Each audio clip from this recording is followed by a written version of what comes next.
अस्सलाम वालेकुम बेटा, this is your chemistry class. As you all know हमने एक्सरसाइज स्टार्ट की हुई थी जिसमें आज हमने करना है थिंक टैंक को। ठीक है, इसमें सबसे पहले जो क्वेश्चन है, what material should we do we need to electroplate copper on to an iron nail. It means हमने इलेक्ट्रोप्लेटिंग करानी है।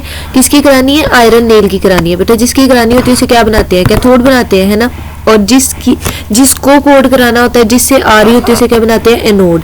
तो इसी तरह बेटा आप डायग्राम देख सकते हो। इस डायग्राम में मतलब हमने ही ये डायग्राम बनाई है। इस डायग्राम में हमने क्या बनाया है? हमने कहा है कि हमने एक जो है एनोड ले लिया जो कि कॉपर का लिया, क्योंकि कॉपर से आना है। ठीक है, और कैथोड किसको बना दिया? आयरन नेल को बना दिया। उसके अलावा बेटा आप ये जो स्विच वगैरह है, बैटरी सोर्स है, वो आप सिंपल अपना जिस तरह बनाते हैं ना वो भी बना सकते हैं, पॉजिटिव और नेगेटिव करके। पॉजिटिव साइड जो है वो एनोड की तरफ आएगी और नेगेटिव कैथोड की तरफ।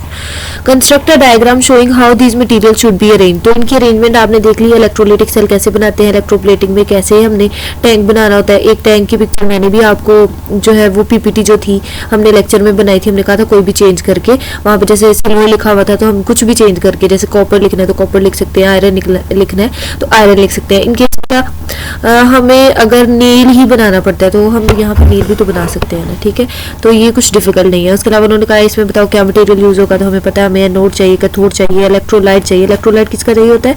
जिसकी हमने कोटिंग करानी होती है। जो एनोड होता है ना कॉपर का, तो इसका मतलब इलेक्ट्रोलाइट में भी क्या होगी? कॉपर। उसके अलावा हमने रिडॉक्स रिएक्शन भी शो करा दिया कि हमें ये भी आता है। ठीक है, उसके बाद नेक्स्ट क्वेश्चन देखिए, evaluate the process that is occurring in the following illustration. Shoe has steel strips. ये बेटा ये जो होता है इलेक्ट्रिक शू, ठीक है, कह रहे इसकी जो स्ट्रिप्स हैं वो किसकी है? इसकी स्ट्रिप है स्टील की। अब स्टील की स्ट्रिप है हमारे पास एक साइड पे और इसे डिप किस में कर रहे हैं हम? एक डायग्राम दिखाई हुई है, ये डायग्राम आपको गिवन होगी जिसमें कॉपर का एनोड यूज हो रहा है। बेटा जब कॉपर का एनोड यूज हो रहा है तो आपको पता चल जाएगा ये यहाँ पे क्या प्रोसेस होगा, फिर से इलेक्ट्रोप्लेटिंग प्रोसेस होगा। कॉपर के आयंस जो हैं वो आएंगे यहाँ से इलेक्ट्रोलाइट में, इलेक्ट्रोलाइट से फिर जाके हम कहते हैं यहाँ पे जाके रिड्यूस हो जाएंगे, तो इसके ऊपर कोटिंग होती जाएगी, फर्दर किसकी? कॉपर की कोटिंग होती जाएगी। तो ये आप डिस्क्राइब कर दोगे कि ये जो डायग्राम है ये आपको क्या क्या चीज़ों के बारे में बता रही है। इसमें एनोड के यूज़ करें, कैथोड के यूज़ करें, प्रोसेस कौन सा हो रहा है। ठीक है, उसके बाद बेटा देखिए question number 3, following redox reaction occurs in the voltaic cell. ठीक है, कह रही है वोल्टिक सेल है, गल्वानिक सेल है, जिसे आप डैनियल सेल भी कहते हैं। कह रहे हैं ये रिएक्शन हो रहा है इसके अंदर, तो इसमें ये रिएक्शन हो रहा है तो select the anode, cathode and indicate the direction of flow of electrons. तो इस डायग्राम पे आपने इंडिकेट करना है कि एनोड क्या है, कैथोड क्या है। ठीक है, अब देखो बेटा ये तो आपको पता है ये साल्ट ब्रिज है, इसको आपने मेंशन कर दिया। एक साइड पे आपको पता है होगा एनोड, एक साइड पे होगा कैथोड। अब पता ये चलाना है कि एनोड है किस साइड पे, आयरन एनोड है या फिर निकल एनोड है। तो बेटा जब भी हम इनकी कैपेसिटी चेक करते हैं ना, आयरन की और निकल की, तो हम कहते हैं जो आयरन है ना उसकी ऑक्सीडाइज होने की पावर ज्यादा है, मतलब ये ज्यादा जल्दी से ऑक्सीडाइज हो जाती है। जब हमें ये पता चल गया कि ऑक्सीडेशन इसकी ज्यादा है तो ये क्या बनेगा? एनोड। तो इस साइड पे हो गया आयरन इलेक्ट्रोड जो कि एनोड है। ठीक है, आप लिख देंगे ये एनोड है, और इस साइड पे क्या होगा? कैथोड। और आपको पता है इलेक्ट्रॉन्स हमेशा कहाँ से आते हैं? एनोड से कैथोड की तरफ, तो आप ये रिप्रेजेंट भी कर देंगे। तो direction of flow of electrons भी आपने बता दिया जो कि एनोड से कैथोड की तरफ है, आयरन से निकल की तरफ है। क्वेश्चन 4 देखें, design and experiment to demonstrate cathodic protection from corrosion. कहते हैं कैथोडिक प्रोटेक्शन, बेटा ये लास्ट वाला पॉइंट है जो आपने किया था कि ग्राउंड है और ग्राउंड में एक साइड पे आप आयरन के रख दे, पाइप्स रख दे, टैंक रख दे, कुछ भी, और दूसरी साइड पे हम एल्यूमिनियम या मैग्नीशियम मेटल रखते हैं। हम कहते हैं हमें करंट सप्लाई भी नहीं करना पड़ता और ये खुद ब खुद ही इलेक्ट्रॉन्स लूज करता जाता है और इस तरह से हम कहते हैं प्लेटिंग हुई जाती है। यानी कि हमारे पास जो भी पाइप होता है उसके ऊपर कोटिंग फर्दर होती जाती है। ये जिन्होंने डायग्राम ऐड की हुई है ना, ये काफी मतलब इन्होंने काफी ज्यादा रॉड यूज किए हुए हैं एनोड के, यानी कि मैग्नीशियम मेटल कह ले, एल्यूमिनियम कह ले, काफी ज्यादा यूज किया है। उसके बाद इन्होंने एक पाइपलाइन शो की हुई है।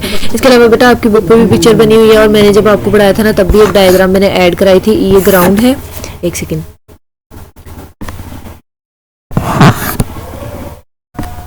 ग्राउंड था और ग्राउंड में एक साइड पे हमने कहा था कि एक रॉड पड़ा होगा मैग्नीशियम मेटल का। ठीक है, और उसके सामने ही हमने कहा था कि कोई भी हमारा टीन आयरन का कोई भी मतलब हम कह सकते हैं कोई कंटेनर है, कोई पाइप है, कुछ भी है, तो हमने कहा था कि क्या होगा? मैग्नीशियम जो है वो ऑक्सीडाइज होगा क्योंकि ये एनोड है। ठीक है, खुद ब खुद ही इलेक्ट्रॉन लूज करता जाता है। इसके लास्ट शेल में 2 इलेक्ट्रॉन्स होते हैं, जब ये लूज करेगा उसके बाद हम कहते हैं फर्दर इसको ये प्रोटेक्ट करता जाएगा, यानी इसकी कैथोडिक प्रोटेक्शन हो रही है। क्यों हो रही है? क्योंकि ये एज ए कैथोड काम कर रहा है। तो डायग्राम आप कोई भी ऐड कर सकते हो। ठीक है, आपके पास मतलब 2-3 चॉइसेस हैं, एक ये जो नोट्स पे दी हुई है, एक बुक पे दी हुई है, एक उसके अलावा जब मैंने पढ़ाई थी तब भी बनाई थी।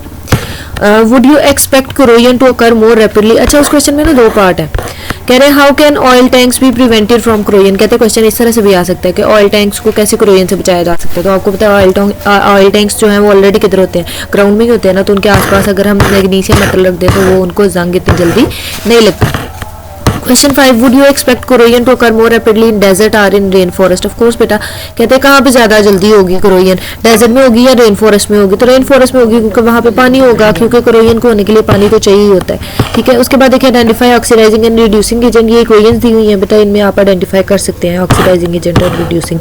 Discuss why galvanising is considered better than of tin plating. क्यों बेटर है जी गैल्वेनाइजिंग, जिसको हम जिन कोटिंग कहते हैं। इसकी वजह ये है बेटा, बेसिकली इसका जो आंसर है वो यहाँ पे है, लेकिन आपको पता जब 3 मार्क्स का क्वेश्चन आता है तो हमें इसको थोड़ा एक्सप्लेन भी करना पड़ता है, इसीलिए इन्होंने पहले गैल्वेनाइजिंग के बारे में बताया, उसके बाद टिनिंग के बारे में बताया, देन बेटा ये एडवांटेज बता रहे हैं। कहते हैं जब भी हमने कोटिंग तो दोनों से करा ली। सपोज ये आयरन का कोई भी हमारे पास शीट है और इसके ऊपर हमने ना गैल्वेनाइजिंग करा ली, और दूसरी आयरन की शीट है जिसपे हम लोगों ने टिनिंग करा ली। ठीक है,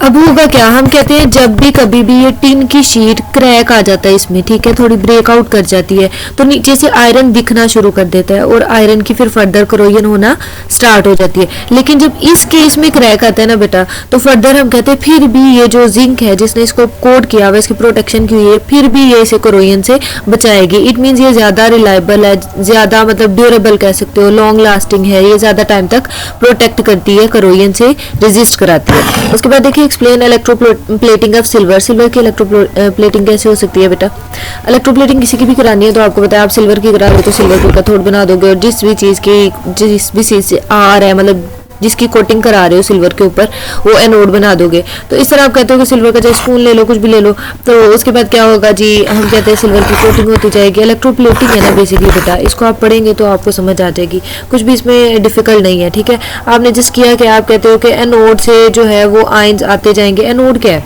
सिल्वर की हो रही है ना इलेक्ट्रोप्लेटिंग, तो सिल्वर जो है उसके आयंस बनते जाएंगे, Ag पॉजिटिव आयंस बनेंगे। Ag पॉजिटिव आयंस बनने के बाद हम कहते हैं ये फर्दर मूव करते जाएंगे और जिसके ऊपर भी कोटिंग करानी है। असल में बेटा इसमें हमने ना कोटिंग इसी की करानी है, सिल्वर की करानी है, सिल्वर पर कोटिंग नहीं करानी, सिल्वर की कोटिंग करानी है किसी और चीज़ पे। तो हम कहेंगे कैथोड पे जाते जाएंगे और वहाँ पे जहाँ पे कोटिंग होती रहेगी, पहले इसकी ऑक्सीडेशन होगी, उसके बाद इसकी रिडक्शन होती जाएगी। तो ये है बेसिकली आपका थिंक टैंक। आप लोग का ना कल टेस्ट है बेटा, ये केमिकल इंडस्ट्रीज़ का मैं डायरी भी शेयर कर दूंगी, तो आप लोग अच्छे से प्रिपेयर करिएगा।